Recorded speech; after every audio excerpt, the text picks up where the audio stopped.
Assalamualaikum warahmatullahi wabarakatuh. Kami dari kelompok 5 akan mempresentasikan hasil draft test kami dengan judul Analisis Kualitas Jaringan 4G LTE dengan metode draft test pada wilayah Purwokerto Barat menggunakan aplikasi Genetrek Pro. Next. Sebelum kami memulai mempresentasikan hasil analisis kami akan menjelaskan mengenai draft test. Jadi apa itu draft test? Draft test merupakan suatu kegiatan yang bertujuan untuk mengumpulkan data dari hasil pengukuran kualitas sinyal suatu jaringan. Nah, draft test ini bertujuan untuk mengumpulkan informasi jaringan secara real di lapangan. Lalu ada perangkat-perangkat yang digunakan oleh draft test. Yang pertama, kami menggunakan smartphone Samsung dan provider Indosat Ooredoo, serta dua software yaitu ada Genetrek dan Google Earth Pro. Di mana untuk Genetrek sendiri ini merupakan aplikasi Android untuk merekam parameter jaringan seluler seperti RSRP, throughput, SNR, downlink, uplink, dan lain-lain secara real time dan menyimpan data log draft test. Sementara itu, Google Earth sendiri ini digunakan untuk memvisualisasikan hasil pengukuran dari Genetrek dalam bentuk peta dan menampilkan data log dengan titik warna sesuai kualitas sinyal. Next.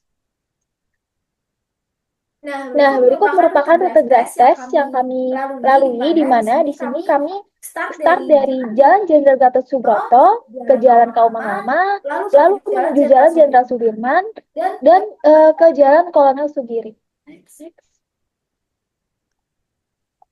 Berikut adalah beberapa parameter yang kami analisis. Yang pertama ada reference signal receive power atau biasa disebut dengan RSRP, di mana ini merupakan sinyal LTE power yang diterima user dalam rentang frekuensi tertentu. Kedua ada reference signal receive quality atau RSRQ yang merupakan parameter yang menentukan kualitas dari sinyal yang diterima. Ketiga ada signal to interference noise ratio atau SINR, di mana ini merupakan rasio perbandingan antara sinyal utama yang dipancarkan dengan interferensi dan noise yang timbul atau tercampur dengan sinyal utama.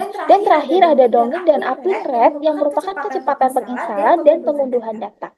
Selanjutnya akan dijelaskan oleh teman saya. Oke, baik. Selanjutnya di sini saya akan menjelaskan mengenai parameter pengukuran dari draft test. Nah, ada beberapa parameter yang kami analisis. Yang pertama itu adalah parameter RSRP.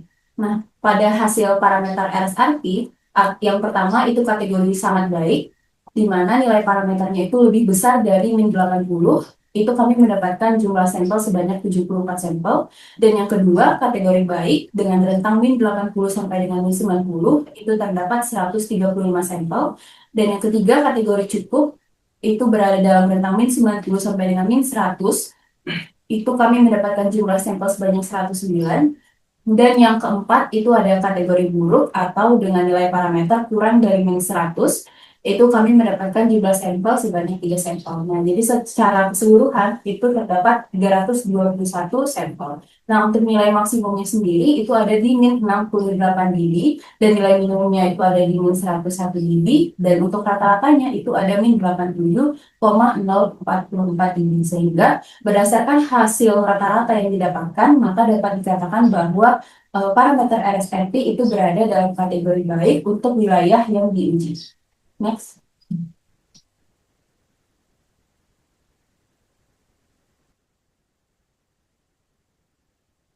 Lalu yang selanjutnya yaitu ada hasil data RSRQ yang dimana untuk kategori sangat baik memperoleh parameter lebih dari sama dengan 10 dengan jumlahnya yaitu 1. Selanjutnya ada kategori baik dengan nilai parameter min 10 sampai dengan min 15 dengan jumlahnya yaitu 40. Selanjutnya ada kategori cukup dengan nilai parameter min 15 sampai dengan min 20 dengan jumlahnya yaitu 280. Dan yang terakhir ada kategori buruk dengan nilai lebih dari sama dengan min 20. Untuk total jumlahnya 321 dan maksimum 10, nilai min 20 dan dengan rata-rata min 17. Dapat dikatakan bahwa hasil di Purwokerto ini memasuki kategori cukup. Selanjutnya akan dijelaskan saya.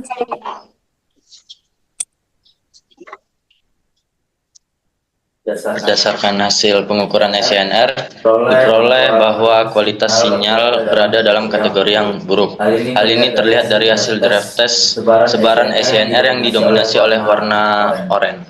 Terdapat 52 sampel di kategori yang cukup baik dan 269 sampel di kategori buruk, sehingga totalnya itu 320 sampel dengan nilai maksimum 9 dB, nilai minimum minus 10 dB, dan rata-ratanya itu di minus 4,283 dB.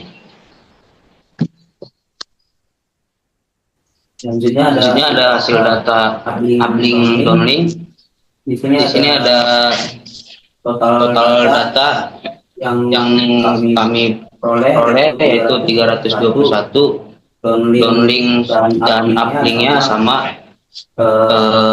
Kecepatan datanya maksimal 2634 kbps, kecepatan minimumnya 0 kbps, dan rata-rata dari downlink yaitu 632,73 kbps. Di uplink total data sama, kecepatan data maksimal yaitu 17.159 kbps dan minimal 0 kbps, dan total rata-ratanya ada 2.211,29 kbps.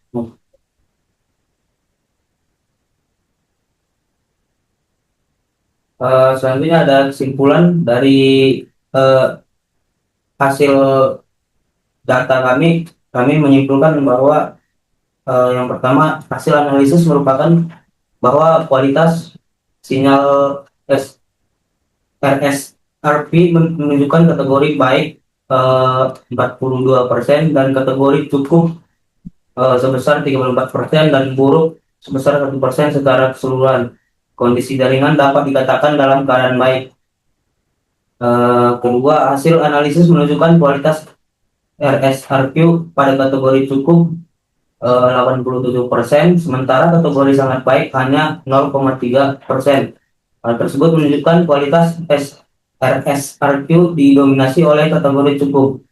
Yang ketiga ada berdasarkan hasil analisis, bagian besar area memiliki kualitas SINR yang buruk 84%. Hal ini menunjukkan kualitas SINR yang masih rendah. Dan yang terakhir ada rata-rata kecepatan untuk downlink 632.073 kbps dengan nilai maksimum 2.634 kbps, sedangkan rata-rata kecepatan murah uplink ada 2211,29 kbps dengan maksimum 17.159 kbps. Hal tersebut menunjukkan kapasitas pengguna jaringan lebih baik dibandingkan untuk. Sekian dari kelompok kami, bila ada kesalahan mohon dimaafkan. Terima kasih.